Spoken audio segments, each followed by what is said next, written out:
दोस्तों, मैं आरपी सिंह इस यूट्यूब चैनल में आपका स्वागत करता हूं। आज इस वीडियो में आप कोशिका विज्ञान को पढ़ेंगे। कोशिका क्या है, तो चलिए स्टार्ट करते हैं। और इसका प्लेलिस्ट बना देंगे, आप चेक कर लीजिएगा वहां पे जाके। आपको बायोलॉजी का सेक्शन अलग रहेगा और करें हैं कोशिका विज्ञान साइटोलॉजी। इसमें आप पहले कोशिका को देखेंगे, उसके बाद इसके जितने भाग होंगे उसके भाग को पढ़ेंगे। तो कोशिका सेल, कोशिका को पहले आप ये समझेंगे कोशिका में कि कोशिका के बारे में एक व्यक्ति ने कहा जिसका नाम रोडोल्फ विर्चो है। रोडोल्फ विर्चो ने बताया कि कोशिका विभाजित होती है। कोशिका विभाजित होती है। सवाल बनेगा तो किसने कहा था कि कोशिका विभाजित होती है? ये किसने कहा? तो रोडोल्फ विर्चो ने 1855 में बोला था कि कोशिका जो है विभाजित होती है। और कोशिका कैसा इकाई है? कोशिका कैसा इकाई है? कोशिका जो है रचनात्मक एवं कार्यात्मक इकाई है। और कोशिका जो है अर्धपारगम्य, कोशिका अर्धपारगम्य झिल्ली से ढकी रहती है। यदि हम स्लो बोल पाते हैं तो आप थोड़ा स्पीड बढ़ा दीजिएगा, जिससे आपको सुनने में भी अच्छा लगे और रिवीजन करने में। कोशिका में जो है स्वतः जनन क्षमता होता है, यानी ये कोशिका जो है खुद जनन कर सकता है, इसमें किसी का आवश्यकता नहीं होता है। कोशिका का खोज किसने किया था? रॉबर्ट हुक ने। और रॉबर्ट हुक ने अपनी पुस्तक माइक्रोग्राफिया में 1665 ईस्वी में इस शब्द का उल्लेख किया था। रॉबर्ट हुक ने अपनी पुस्तक माइक्रोग्राफिया में 1665 ईस्वी में इस शब्द का उल्लेख किया था। किसका? कोशिका का। उसके बाद आगे पॉइंट है 1838 में स्लाइडन और स्वान ने कोशिका सिद्धांत प्रस्तुत किया था। कोशिका सिद्धांत किसने दिया था? स्लाइडन और स्वान। स्लाइडन जो था वनस्पति शास्त्री था, यानी वनस्पति विज्ञान का शास्त्री था। और स्वान क्या था? जंतु वैज्ञानिक का शास्त्री था, यानी जंतु वैज्ञानिक। और कोशिका सिद्धांत प्रस्तुत कब किया गया था? 1838 में किया गया था। अगला पॉइंट है जीवित कोशिका तथा मुक्त कोशिका का खोज एंटनी वॉन ल्यूमेनहॉक ने की थी। जीवित कोशिका तथा मुक्त कोशिका का खोज एंटनी वॉन ल्यूमेनहॉक ने की थी। आगे पॉइंट है सबसे छोटी कोशिका का क्या नाम है? तो माइकोप्लाज्मा गैलीसेप्टिकमा सबसे छोटी कोशिका है। तथा सबसे बड़ा कोशिका किसका है? तो शुतुरमुर्ग के अंडे की है। सबसे बड़ी कोशिका किसका है? शुतुरमुर्ग के अंडे की है। मानव शरीर की सबसे लंबी कोशिका किसका है? तंत्र का है, जिसको क्या कहते हैं? न्यूरॉन्स कहते हैं। मानव शरीर की सबसे लंबी कोशिका किसका है? तंत्र का है, जिसे न्यूरॉन्स भी कहते हैं। आगे देखेंगे प्रोकैरियोटिक एवं यूकैरियोटिक कोशिका में अंतर। यहाँ से सवाल बहुत बनते हैं और यहाँ पे आप अंतर को देखते हुए सवाल को समझेंगे। यहाँ पे आपको अंगक का नाम दिया है। पहला है कोशिका भित्ति। अब कोशिका भित्ति जो है प्रोकैरियोटिक कोशिका और यूकैरियोटिक कोशिका में दोनों का अलग अलग होगा। प्रोकैरियोटिक कोशिका में कोशिका भित्ति किसी और चीज में रहेगा, डिफरेंट रहेगा दोनों में। तो ये आप समझने की कोशिश कीजिए क्वेश्चन बनेगा कैसे। कोशिका भित्ति जो है प्रोकैरियोटिक कोशिका में किसका बना रहता है? कोशिका भित्ति जो है प्रोकैरियोटिक कोशिका में किससे बना होता है? और यूकैरियोटिक कोशिका में किसका बना रहता है? तो यहाँ पे आप इसी चीज को समझने की कोशिश कीजिएगा। तो कोशिका भित्ति जो है प्रोकैरियोटिक कोशिका में प्रोटीन एवं कार्बोहाइड्रेट से मिलकर बना होता है। कोशिका भित्ति जो है प्रोकैरियोटिक कोशिका में प्रोटीन एवं कार्बोहाइड्रेट से बना होता है। वही यूकेरियोटिक कोशिका में जो है कोशिका भित्ति किसका बना होता है? सेलुलोज का बना होता है। ज्यादातर ये सवाल यहीं से पूछा जाता है, कोशिका भित्ति किसका बना होता है? तो सेलुलोज का बना होता है। लेकिन यहाँ से स्पष्ट आपको सवाल में दिया भी रहेगा, नहीं भी दिया रह सकता है। यदि दिया है तो और अच्छा। आगे देखेंगे माइटोकॉन्ड्रिया। क्या माइटोकॉन्ड्रिया जो है प्रोकैरियोटिक कोशिका में होता है? प्रोकैरियोटिक कोशिका में होता है माइटोकॉन्ड्रिया? नहीं होता है, इसमें माइटोकॉन्ड्रिया नहीं होता है। लेकिन यूकेरियोटिक कोशिका में माइटोकॉन्ड्रिया होता है। सवाल ऐसे ही बनेगा कि माइटोकॉन्ड्रिया प्रोकैरियोटिक कोशिका में होता है, तो क्या नहीं होता है। लेकिन यूकेरियोटिक कोशिका में क्या होता है? होता है। आगे है राइबोसोम। राइबोसोम प्रोकैरियोटिक कोशिका में कितने प्रकार का होता है, मतलब कितना पाया जाता है उसमें? इसमें 70S प्रकार के राइबोसोम पाया जाता है। लेकिन यूकेरियोटिक कोशिका में वही जो है 80 प्रकार के राइबोसोम होते हैं। उसके बाद है गोल्जी काय। गोल्जी काय प्रोकैरियोटिक कोशिका में नहीं होता है, वही यूकेरियोटिक कोशिका में होता है। आगे केंद्रक झिल्ली। केंद्रक झिल्ली प्रोकैरियोटिक कोशिका में नहीं होता है, लेकिन वही जो है यूकेरियोटिक कोशिका में होता है। लाइसोसोम। लाइसोसोम भी प्रोकैरियोटिक कोशिका में नहीं होता है, लेकिन यूकेरियोटिक कोशिका में होता है। डीएनए जो है प्रोकैरियोटिक कोशिका में एक सूत्र के रूप में होता है। डीएनए जो है प्रोकैरियोटिक कोशिका में एक सूत्र के रूप में होता है, लेकिन वही यूकेरियोटिक कोशिका में दोहरी सूत्र के रूप में होता है। डीएनए जो है दोहरी सूत्र के रूप में होता है। आगे है केंद्रक। केंद्रिका या केंद्रक जो है प्रोकैरियोटिक में नहीं होता है, लेकिन यूकेरियोटिक कोशिका में होता है। शोषण।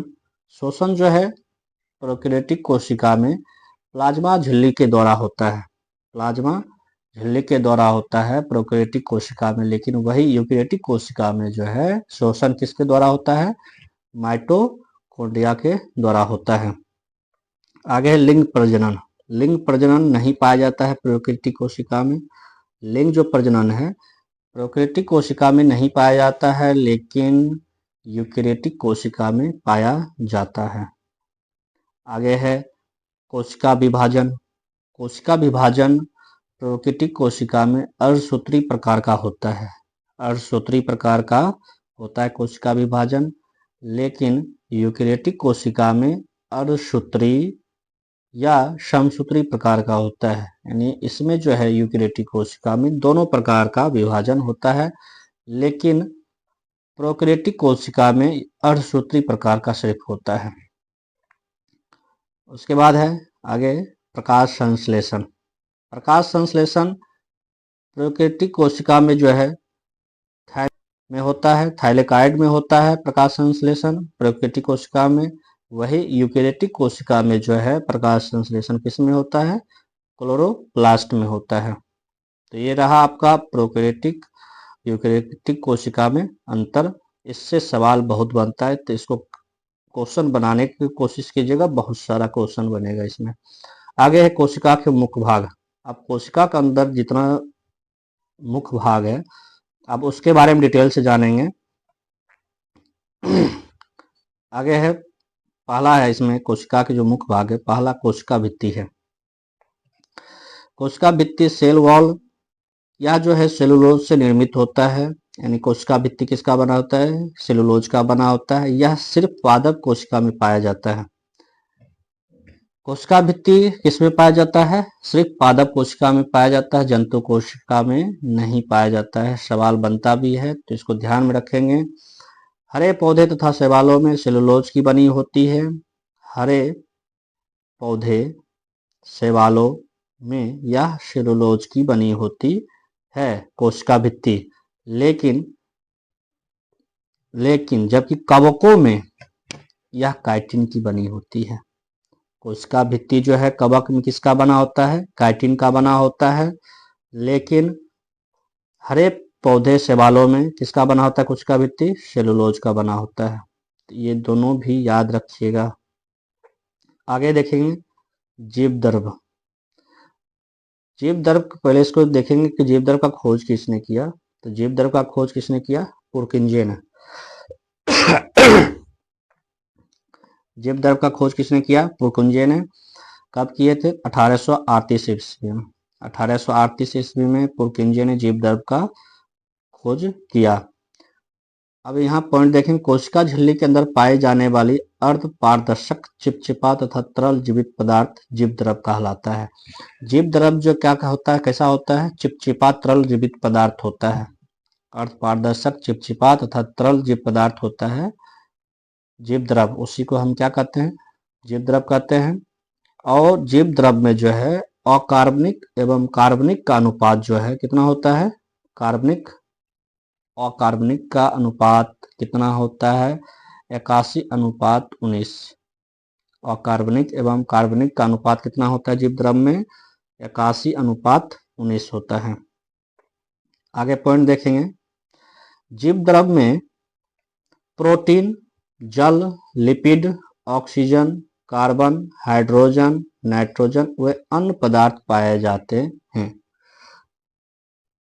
क्योंकि जीवद्रव कैसा है? चिपचिपा तरल पदार्थ होता है, तो इसीलिए इसमें जो है प्रोटीन, जल, लिपिड, ऑक्सीजन, कार्बन, हाइड्रोजन एवं नाइट्रोजन अन्य पदार्थ पाए जाते हैं। आगे पॉइंट देखेंगे, कोशिका के संपूर्ण भाग को जीवद्रव कहते हैं। कोशिका के जो संपूर्ण भाग होता है उसको क्या कहते हैं? जीवद्रव कहते हैं। जबकि केंद्रक के तरल भाग को छोड़कर शेष भाग को कोशिका द्रव कहते हैं। यहाँ पे आप ध्यान से सुनिएगा, कोशिका के संपूर्ण भाग को क्या कहते हैं? जीवद्रव कहते हैं। जबकि केंद्रक के तरल भाग को केंद्रक के तरल भाग को जो छोड़ के शेष भाग बचता है उसको हम क्या कहते हैं? कोशिका द्रव कहते हैं।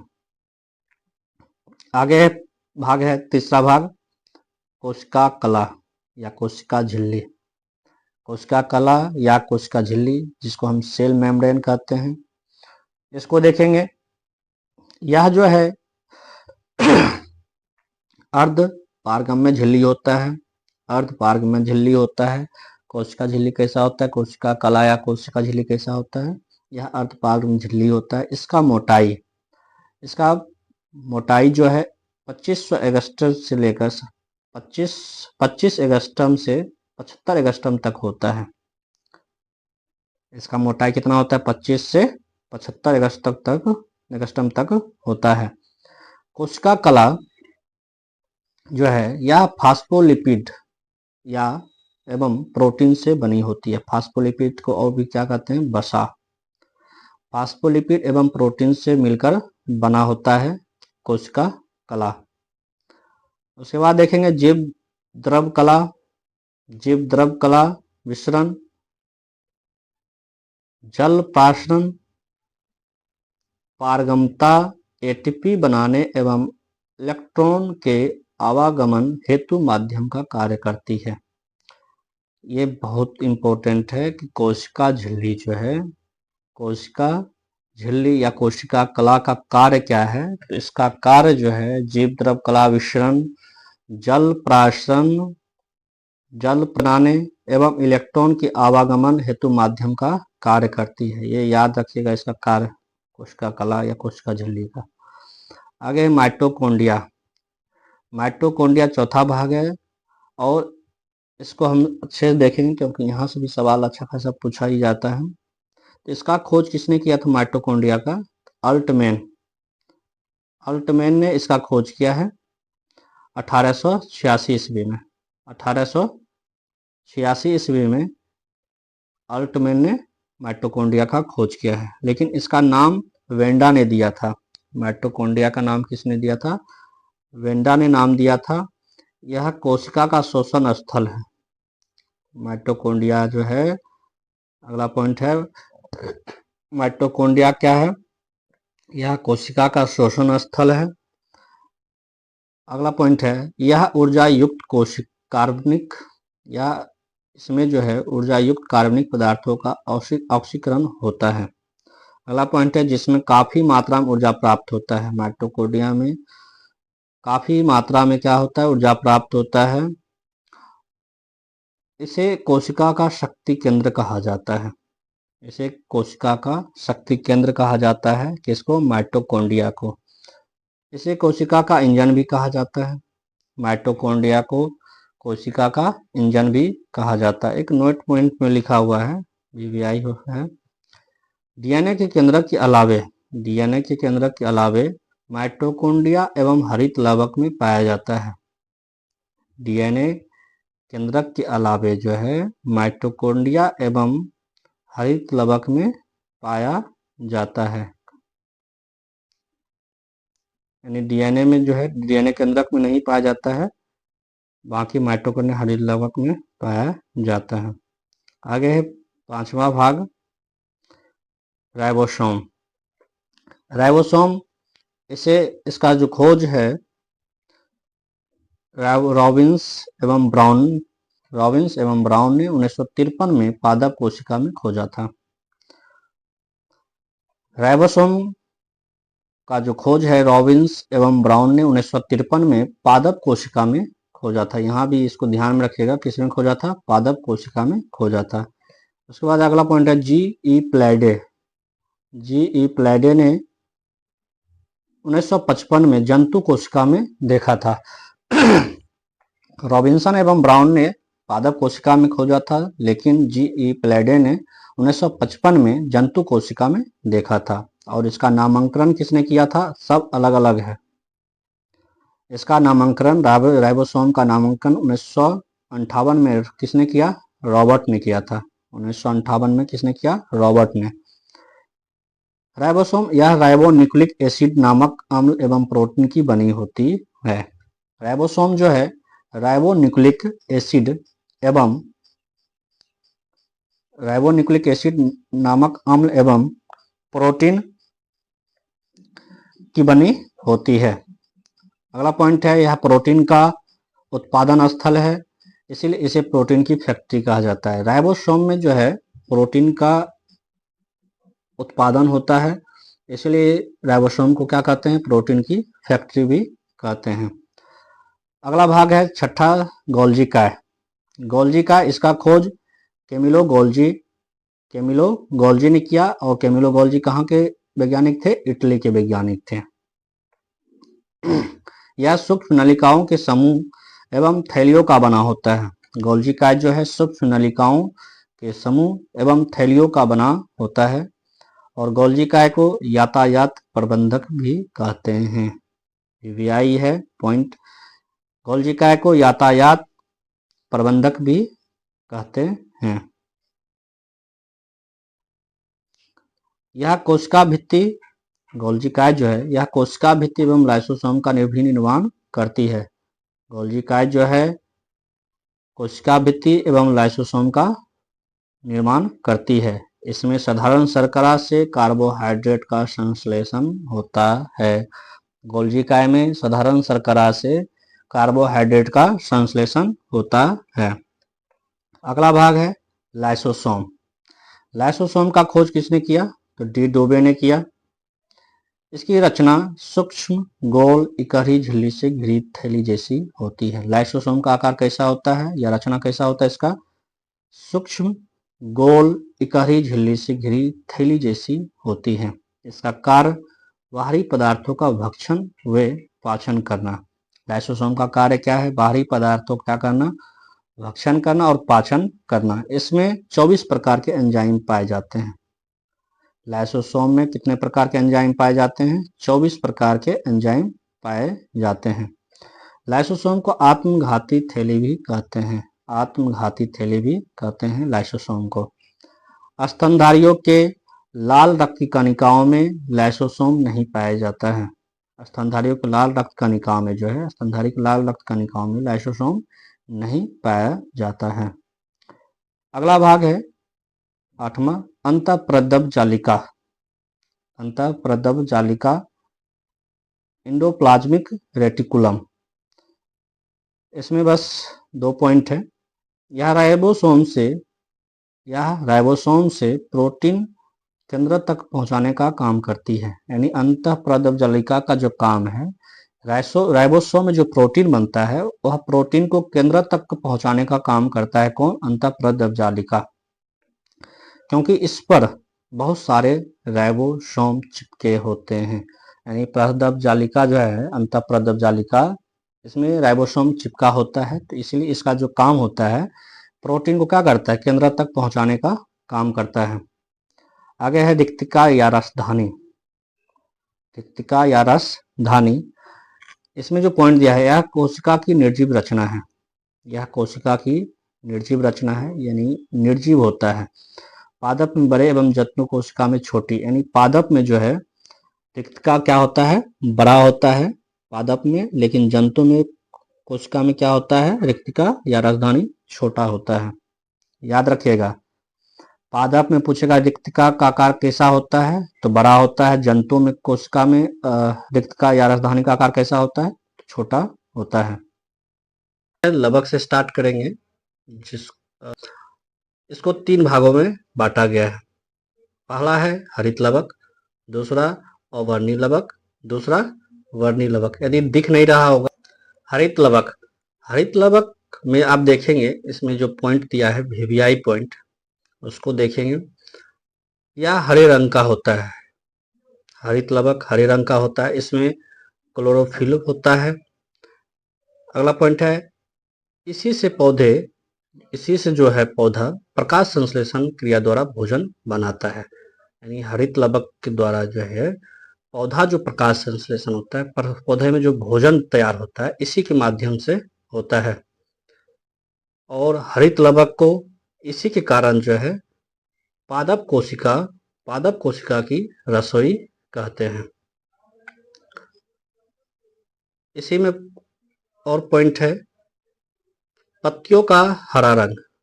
पत्तियों का जो हरा रंग होता है, किस कारण से होता है? क्लोरोफिल के कारण से होता है। और आगे है पत्तियों का पीला रंग। पत्तियों में जो पीला रंग होता है, कैरोटीन के कारण होता है। अब आगे देखेंगे इसमें अवर्णीय लवक। अवर्णीय लवक में कुछ विशेष नहीं है, या एक रंगहीन होता है, इसमें कोई रंग नहीं होता है। यह जड़ों भूमिगत तनाव में पाया जाता है। यानी जो पौधा का जो जड़ होता है उसमें यह पाया जाता है। आगे वर्णीय लवक। वर्णीय लवक क्या है? ये जो है रंगीन लवक होते हैं, जो लाल, पीले, नारंगी आदि रंग के होते हैं। यानी ये कलरफुल होते हैं। वर्णीय लवक जो है कलरफुल होते हैं, इसमें कलर पाया जाता है। जैसे कि आप देख पाएंगे कि प्याज का लाल रंग, प्याज का जो लाल रंग होता है, आप देखेंगे प्याज कैसा होता है? लाल रंग। इसमें लाल रंग होने का कारण है कि इसमें एंथोसायनिन नामक लवक पाया जाता है। एंथोसायनिन। आगे है टमाटर का लाल रंग। टमाटर का जो लाल रंग होता है, किसके कारण होता है? लाइकोपीन के कारण। लाइकोपीन जो वर्णीय लवक होता है, उसी के कारण जो है टमाटर का रंग लाल होता है। उसके बाद गाजर का लाल रंग। गाजर में जो लाल रंग होता है, किसके कारण होता है? कैरोटीन के कारण होता है। उसके बाद है चुकंदर का लाल रंग। चुकंदर का जो लाल रंग होता है, किसके कारण होता है? विटामिन के कारण। चुकंदर का रंग लाल किसके कारण होता है? विटामिन के कारण। तो आप ये देख लिए। आगे देखेंगे हल्दी का रंग। हल्दी का रंग कैसा होता है? पीला होता है। तो इसका कौन सा कारण है? कुरकुमिन वर्णीय लवक होता है, जिसके कारण हल्दी का रंग पीला होता है। आलू में कंदों का हरा रंग। आलू में जो कंदों का हरा रंग होता है, आप देखे होंगे आलू में हरा रंग होता है, वो किसके कारण होता है? सोलोलिन, सोलोलिन के कारण होता है। मिर्च का रंग लाल, मिर्च का रंग लाल जो होता है कैप्सेसिन के कारण होता है, कैप्सेसिन के कारण होता है।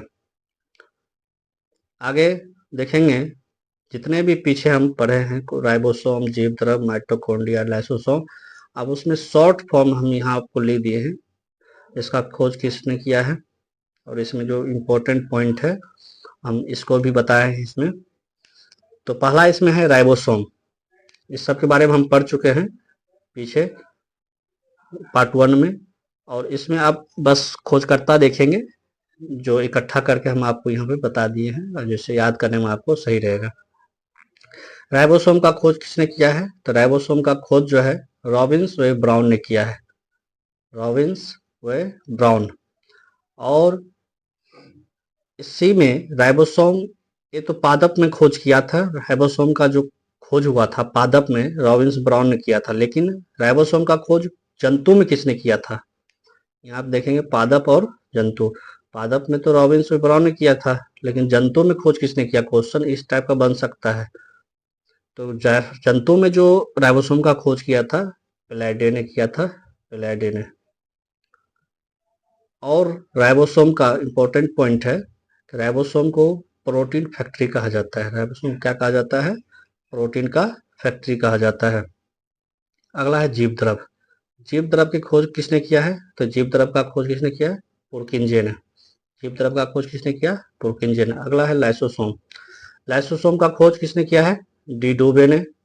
लाइसोसोम का खोज किसने किया है? डी डूबे ने। और लाइसोसोम को जो है आत्महत्या की थैली कहते हैं, लाइसोसोम को क्या कहते हैं? आत्महत्या की थैली कहते हैं। आगे है माइटोकॉन्ड्रिया, माइटोकॉन्ड्रिया का खोज किसने किया है? अल्टमैन ने किया है। माइटोकॉन्ड्रिया का खोज अल्टमैन ने किया है। और माइटोकॉन्ड्रिया क्या कहते हैं? शक्ति केंद्र या पावर हाउस कहते हैं, शक्ति केंद्र या पावर हाउस कहते हैं माइटोकॉन्ड्रिया को। आगे है गोल्जी काय, गोल्जी काय का खोज किसने किया है? गोल्जी काय खोज कैमिलो गोल्जी ने किया है। और गोल्जी काय को जो है यातायात प्रबंधक कहते हैं, क्योंकि गोल्जी काय का काम जो होता है यह ले जाने और ले आने का काम करता है। उसके बाद तारकाय, तारकाय खोज किसने किया? तो इसका खोज जो है बोबेरी ने किया है, और ये जो है केवल जंतु कोशिका में ही होता है। आगे कोशिका द्रव, कोशिका द्रव इसका खोज किसने किया है? काउटी एवं डुजार्डिन, काउटिन एवं डुजार्डिन। अगला है केंद्रक, केंद्रक का खोज किसने किया है? रॉबर्ट ब्राउन ने। केंद्रक का खोज किसने किया? रॉबर्ट ब्राउन ने। अब आगे देखेंगे इसमें केंद्रक के बारे में ही पढ़ेंगे, जिसको न्यूक्लियस कहते हैं, केंद्रक न्यूक्लियस। यह कोशिका का सबसे प्रमुख और बड़ा अंग होता है। केंद्रक जो है कोशिका का सबसे प्रमुख और सबसे बड़ा अंग होता है। केंद्रक द्रव में, केंद्रक जो द्रव होता है उसमें धागे नुमा पदार्थ जाल के रूप में बिखरा पड़ा रहता है, इसे क्रोमेटिन कहते हैं। क्रोमेटिन किसे कहते हैं? क्रोमेटिन जो कहते हैं, जिस केंद्रक द्रव में धागेनुमा पदार्थ जाल के रूप में जो बिखरा पड़ा रहता है उसे क्या कहते हैं? क्रोमेटिन कहते हैं।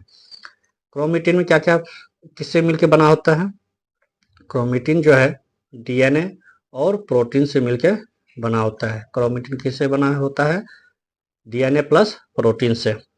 आगे पॉइंट है क्रोमेटिन, क्रोमेटिन ही सिकुड़ने के बाद क्या बनता है? गुणसूत्र बनता है। क्रोमेटिन जब सिकुड़ने लगता है, सिकुड़ने के बाद जो है यह गुणसूत्र कहलाता है।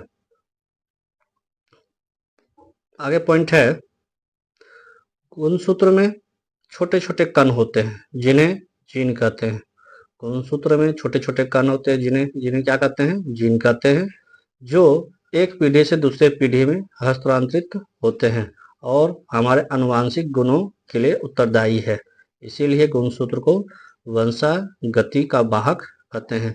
गुणसूत्र को क्या कहते हैं? यहाँ एक पॉइंट है, गुणसूत्र को क्या कहते हैं? वंशागति का वाहक कहते हैं। गुणसूत्र को वंशागति का वाहक कहते हैं।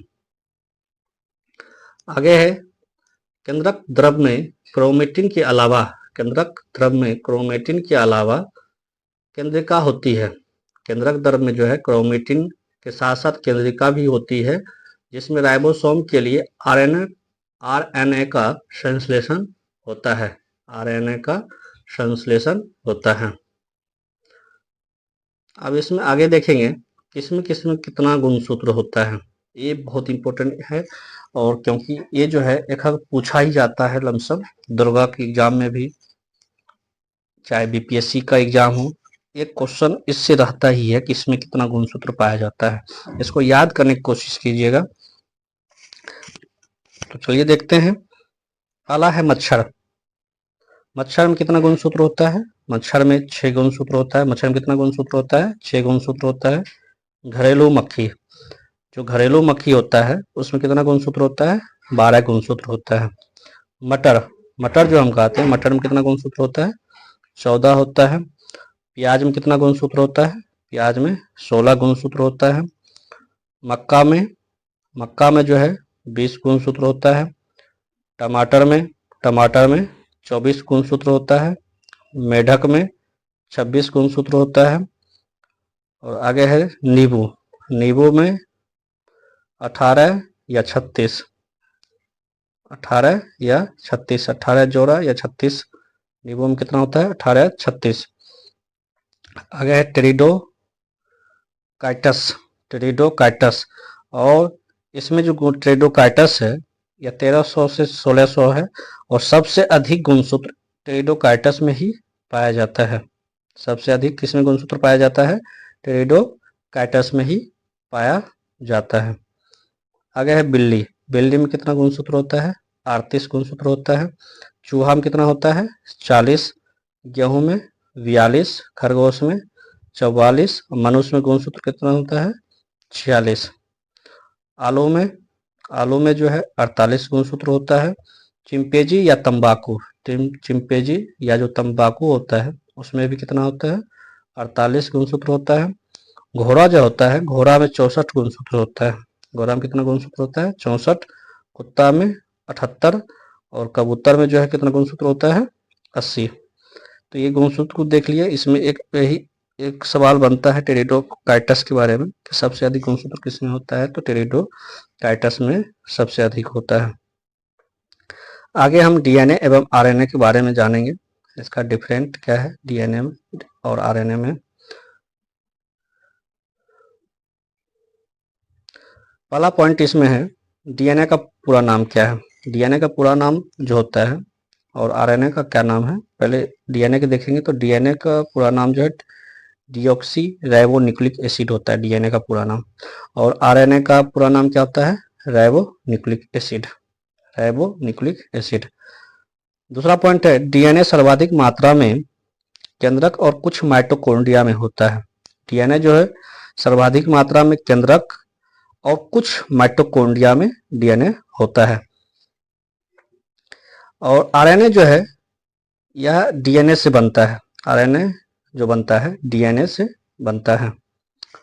इसमें तीसरा पॉइंट है, डीएनए में 4 प्रकार के क्षार होते हैं। डीएनए में 4 प्रकार के क्षार होता है। और पहला इसमें क्या है? एडेनिन, जिसको ए से डिनोट किए हैं। दूसरा है साइटोसिन, तीसरा है ग्वानिन, चौथा है थायमिन। एडेनिन, साइटोसिन, ग्वानिन, चौथा है थायमिन। और ये जो है इसमें आप देख रहे हैं कि एक डबल बॉन्ड है, एक ट्रिपल बॉन्ड के साथ जुड़ा हुआ है। तो एडेनिन और थायमिन जो है डबल बॉन्ड यानी 2 हाइड्रोजन बॉन्ड से क्या होता है? जुड़ा होता है, एडेनिन और थायमिन। अब सवाल इसमें बनेगा, एडेनिन और थायमिन जो है कितने बॉन्ड से जुड़ा हुआ होता है? तो कितने बॉन्ड से? डबल बॉन्ड से जुड़ा हुआ होता है।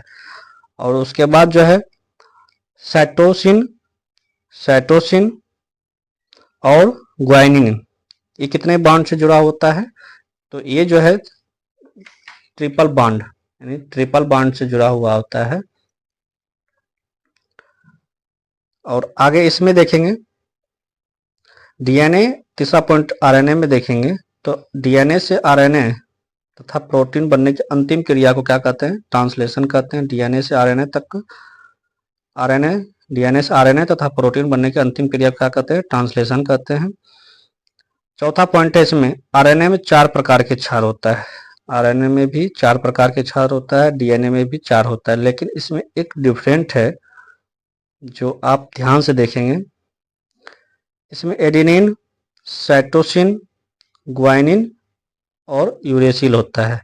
आप एक चीज देखेंगे कि चौथा नंबर पे यूरेसिल जो है ये अलग है, यही डिफरेंट डीएनए और आरएनए में। इसमें थायमिन, चौथा जो इसमें थायमिन था, लेकिन इसमें क्या है? यूरेसिल। तो यही इसी से सवाल बनता है। आपको डीएनए में दे देगा 4 प्रकार के क्षार है, लेकिन एक नहीं देगा, तो उसी में पूछेगा इनमें से कौन नहीं है। तो यूरेसिल आरएनए में पाया जाता है, थायमिन किस में पाया जाता है? डीएनए में। अगला पॉइंट है, डीएनए में देखेंगे इसकी इकाई क्या होता है? डीएनए की इकाई क्या होता है? जीन होता है। और इसका कार्य जो है आनुवांशिक क्रियाओं का संचालन करना। इसका क्या कार्य क्या है? डीएनए का आनुवांशिक क्रियाओं का संचालन करना होता है। और छठा पॉइंट है इसमें, यह प्रोटीन संश्लेषण को भी नियंत्रित करता है। डीएनए क्या करता है? प्रोटीन संश्लेषण को भी नियंत्रित करता है। आरएनए में क्या है? तो आरएनए 3 प्रकार का होता है। एक आरएनए जिसको राइबोसोमल कहते हैं, एक टीआरएनए होता है जिसको हस्तांतरण कहते हैं, और एमआरएनए जो संदेश वाहक कहते हैं इसको, एमआरएनए को। इसी में एक पॉइंट है, केंद्रक एवं कोशिका द्रव दोनों में पाया जाता है। केंद्रक एवं कोशिका द्रव दोनों में पाया जाता है। आरएनए क्या है? यह केंद्रक और कोशिका द्रव दोनों में पाया जाता है। अब इसमें वहाँ जो लिखा है टीआरएनए, आरएनए का जो 3 प्रकार है, इसी के बारे में यहाँ दिया हुआ है कि आरएनए को जो है यह राइबोसोम पर लगे होते हैं जो प्रोटीन संश्लेषण करते हैं। आरएनए क्या करता है? आरएनए क्या करता है? प्रोटीन संश्लेषण का काम करता है। टीआरएनए क्या करता है? ये अनेक अमीनो अम्लों को राइबोसोम तक लाते हैं ताकि प्रोटीन निर्माण हो सके। तीसरा एमआरएनए, एमआरएनए क्या करता है? एक केंद्रक के बाहर अमीनो अम्ल को चुनता है। आगे पॉइंट देखेंगे,